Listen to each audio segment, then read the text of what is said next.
Welcome to Penrose Learning, where we make understanding easy. You begin by checking iCloud Photos on the iPhone and Mac so you know where originals live. If iCloud Photos is enabled, turning it off will affect cloud copies. Make sure to back up anything irreplaceable to your Mac or an external drive. Once backed up, connect the iPhone to Wi-Fi and plug it into power. This prevents interruptions. Now open Settings Photos to take the first action. Decide whether to disable iCloud Photos or delete local synced albums via Finder or Photos app. Next, you remove photos that were synced from your Mac.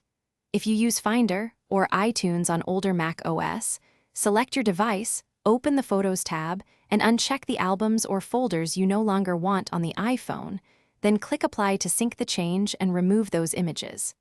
If iCloud Photos is on, deletions must be done in the Photos app or at iCloud.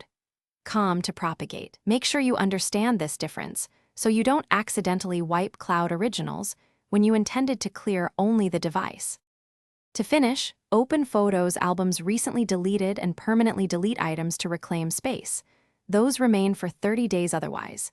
If images still appear after syncing, make sure you have a backup, then toggle iCloud Photos off and on to force a resync. This often clears cached thumbnails. Finally, check Settings General iPhone Storage to confirm space was freed and restart the iPhone to complete cleanup. If problems continue, sign out of iCloud and sign back in after a backup.